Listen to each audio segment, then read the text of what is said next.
Assalamualaikum warahmatullahi wabarakatuh. Selamat pagi kepada seluruh mahasiswa kelas 2F. Pada pertemuan kali ini kita akan membahas mengenai akuntansi persediaan, di mana pada materi kali ini kita akan melakukan lanjutan dari materi sebelumnya, yaitu potongan dan beban angkut. Oke, untuk materi versi PDF sudah saya share di WA Group. Silakan teman-teman dibuka kembali untuk kita pelajari bersama. Kita langsung masuk ke materi yang pertama, yaitu materi potongan. Jadi potongan ini merupakan sesuatu yang ditawarkan oleh perusahaan jika pelanggan dapat melakukan pembayaran lebih cepat. Jadi biasanya potongan ini diberikan pada transaksi kredit, ya, sehingga harapannya adalah si pembeli dengan adanya potongan itu termotivasi untuk melakukan pembayaran lebih cepat atau lebih awal. Potongan itu sendiri ada dua, ya, ada yang namanya potongan pembelian, kemudian ada yang namanya potongan penjualan. Kalau potongan pembelian itu biasanya dari sisi pembeli, ya, untuk transaksi pembelian kredit. Kemudian kalau potongan penjualan itu dari sisi penjual, biasanya kita temukan dalam soal-soal transaksi penjualan kredit. Oke, kita langsung ke penerapannya.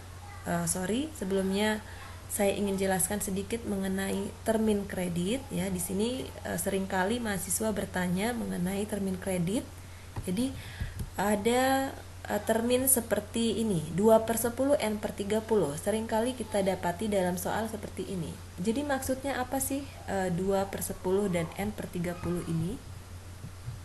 Oke, kalau 2/10 artinya jika si pembeli membayar dalam waktu 10 hari setelah tanggal transaksi, maka si pembeli akan mendapat potongan 2%.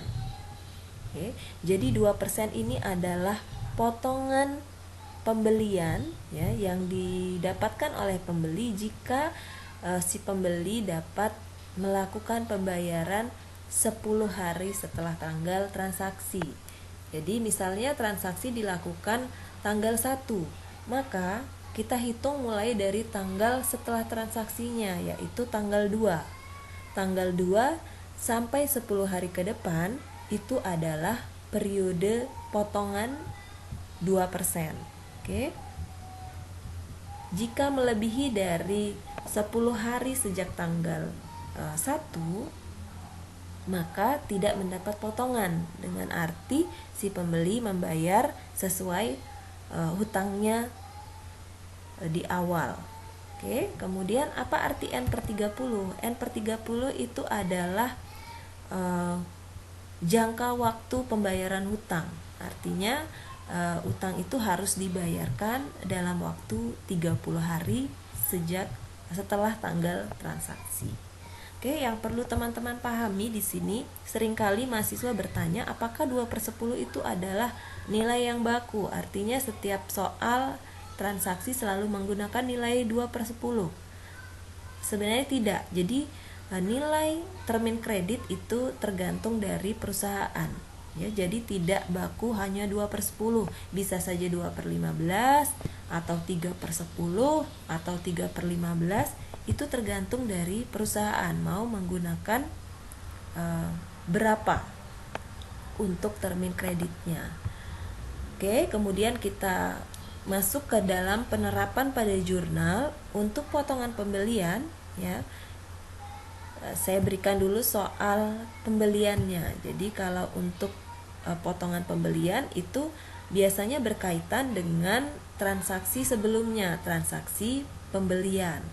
Kemudian di sini kita gunakan soal pada minggu lalu, ya. Jadi ada transaksi pembelian barang dari UD Sejahtera seharga 1.375.000 dengan termin 2/15 N/30. Kalau untuk metode fisik, pencatatan pembelian secara kredit adalah seperti ini. Jadi ada pembelian pada utang dagang, ya. Kemudian kalau secara perpetual, nah di sini perbedaannya adalah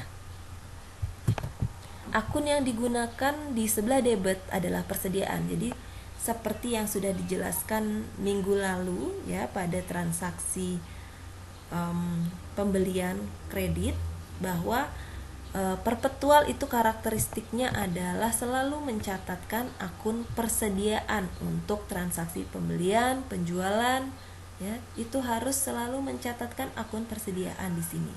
Sehingga di metode perpetual ini untuk transaksi pembelian barang dagang jurnalnya seperti ini.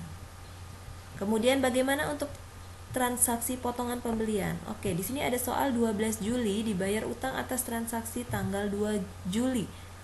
Oke, kita mengacu lagi, berarti dari tanggal 12 ini kita mundur ke tanggal 2 Juli. Kita lihat apakah transaksi tanggal 12 Juli masih berada di periode potongan atau di luar itu. Oke, kita menghitungnya mulai dari tanggal 3 Juli berarti. Oke, tanggal 3, 4, 5, 6, 7, 8, 9, 10, 11, 12. Ada 10 hari yang masih berada dalam potongan pembelian. Sehingga jurnalnya kalau untuk fisik, utang dagang pada kas dan potongan pembelian. Oke. Jadi di sini ada utang dagang dan kas serta potongan pembelian. Nah, ada akun potongan pembelian yang digunakan pada sisi kredit. Kemudian kalau perpetual, jurnalnya seperti ini. Sekali lagi, dalam metode perpetual tidak menggunakan jurnal akun selain dari persediaan, baik dalam hal pembelian kreditnya, returnya, kemudian potongannya, itu selalu menggunakan akun persediaan. Ini untuk pembelian ya, untuk transaksi pembelian kredit.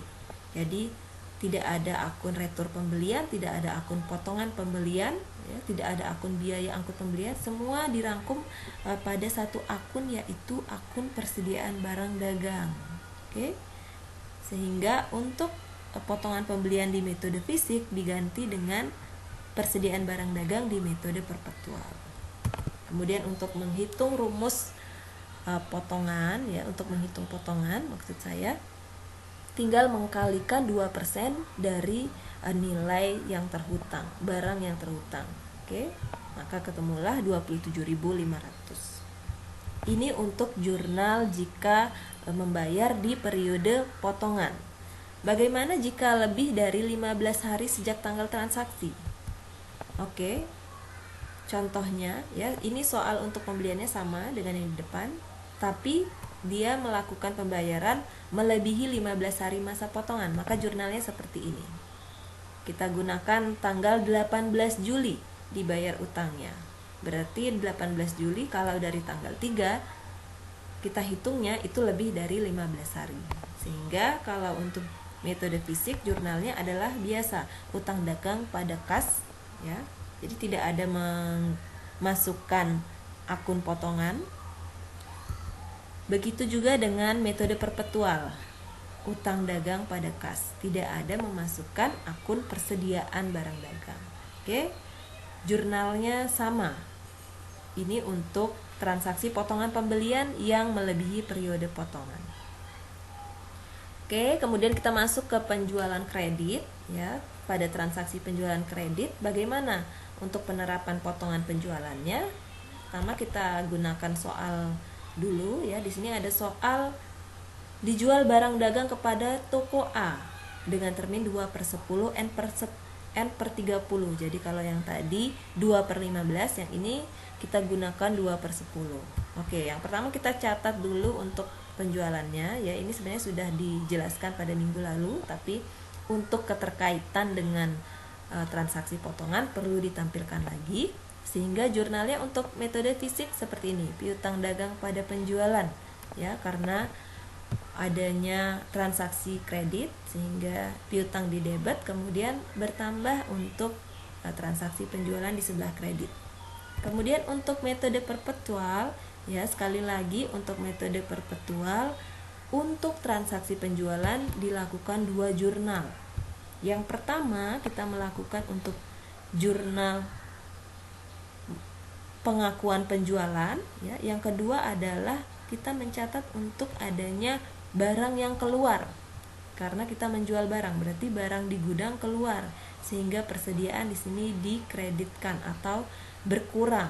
Kemudian di sini ada HPP, harga pokok penjualan atau biaya pokok penjualan yang bertambah.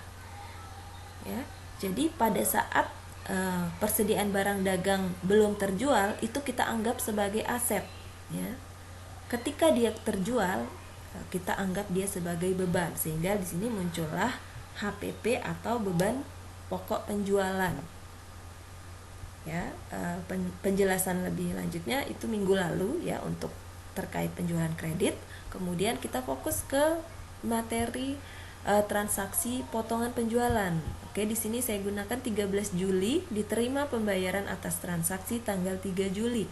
Berarti kita hitung mulai dari tanggal 4 Juli ya. Setelah tanggal transaksi berarti tanggal 4. Tanggal 4, 5, 6, 7, 8, 9, 10, 11, 12, 13. Berarti 13 Juli itu adalah hari ke-10. Sehingga kalau kita lihat dari termin, ini masih masuk ke periode potongan. Oke, jurnalnya seperti ini. Kas potongan penjualan pada piutang dagang. Kenapa kas di sebelah debit? Karena dia menerima pembayaran. Kemudian potongan penjualan 57.500. Ya, ini potongan penjualannya bertambah di sisi debit ya. Kenapa bertambah di sisi debit? Karena dia mengurangi penjualan. Kalau kita lihat penjualan di sini di sebelah kredit ya. Artinya penjualan itu bertambah di sebelah kredit. Nah, ketika barang terbayar, maka penjualan itu berkurang senilai 57.500 untuk potongannya ya. Jadi potongan penjualan ini mengurangi nilai penjualan ya. Kemudian piutang dagang di sebelah kredit karena piutangnya berkurang. Adanya pembayaran menyebabkan piutang berkurang. Oke, selisihnya inilah yang digunakan sebagai potongan penjualan. Jadi perlu diketahui bahwa untuk transaksi potongan penjualan antara metode fisik dan perpetual itu sama jurnalnya. Oke, jurnalnya sama. Ini rumus yang digunakan, 2% dikalikan nilai yang terhutang. Kemudian bagaimana jika kita melakukan pembayaran di luar periode potongan, artinya lebih dari 10 hari periode potongan? Jurnalnya seperti ini. Kas pada piutang dagang senilai 2.875.000, tidak memasukkan akun potongan penjualan ya, karena memang tidak mendapat potongan dikarenakan membayarnya melebihi dari periode potongan. Oke, seperti itu penerapannya untuk potongan pembelian maupun penjualan. Selanjutnya kita beralih ke materi yang kedua, yaitu materi beban angkut. Oke, beban angkut di sini ada dua jenis. Yang pertama adalah FOB shipping point. Yang kedua adalah FOB destination. Oke, FOB itu singkatan dari free on board ya. Jadi kalau FOB shipping point ya, itu intinya adalah biaya angkut atau beban angkut itu yang membayar adalah si pembeli. Oke, yang membayar adalah si pembeli, sehingga mulai dari gudang penjual sampai ke gudang pembeli, dalam perjalanan pengiriman barangnya itu yang menjadi pemilik barang adalah pembeli. Nah, bedanya kalau untuk FOB destination, biaya angkut itu dibayar oleh penjual, sehingga dalam perjalanannya mulai dari gudang si penjual hingga gudang si pembeli, oke, pengiriman barang itu dalam perjalanan menjadi milik penjual, artinya masih menjadi milik penjual, sehingga resiko itu ditanggung oleh penjual ya. Jadi kenapa harus kita akui atau harus kita sepakati adanya pembayaran beban angkut antara penjual dan pembeli? Ini maksudnya adalah supaya jelas siapa yang akan menanggung risiko, baik risiko kerusakan maupun kehilangan selama proses pengiriman barang itu. Jadi kalau FOB shipping point itu pembeli yang melakukan pembayaran beban angkut, jadi barang otomatis milik pembeli dan otomatis pembeli sebagai penanggung risiko jika terjadi kehilangan barang, kerusakan barang dalam proses pengiriman barangnya. Nah, kalau FOB destination ini yang melakukan pembayaran biaya angkut adalah penjual, sehingga otomatis penjual yang menjadi penanggung risiko selama proses pengiriman barang. Seperti itu maksudnya untuk syarat dari pengiriman barang ini. Kemudian penerapannya pada jurnal, kita lihat di sini kalau biaya angkut pembelian ada soal 2 Juli dibayar biaya angkut atas pembelian barang dagang senilai 600.000, sehingga oleh perusahaan dicatat kalau fisik ya itu biaya angkut pembelian pada kas sebesar 600.000. Kalau metode perpetual, sekali lagi yang dicatat adalah persediaan barang dagang pada kas. Jadi saya ingatkan lagi bahwa dalam metode perpetual itu tidak ada yang namanya akun pembelian, tidak ada akun retur pembelian, tidak ada akun potongan pembelian, bahkan tidak ada akun biaya angkut pembelian, karena semuanya dicatat dalam satu akun, yaitu akun persediaan barang dagang. Oke. Kemudian yang perlu teman-teman pahami, kenapa dia dicatatkan dalam akun persediaan? Ya karena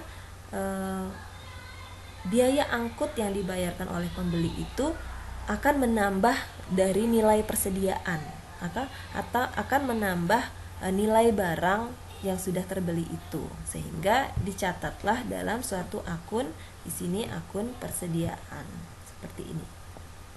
Oke, kemudian bagaimana jika biaya angkut dibayar oleh penjual? Oke, kita lihat di sini ada soal 2 Juli dibayar biaya angkut penjualan barang dagang senilai 600.000. Berarti penjual yang melakukan pembayaran biaya angkut.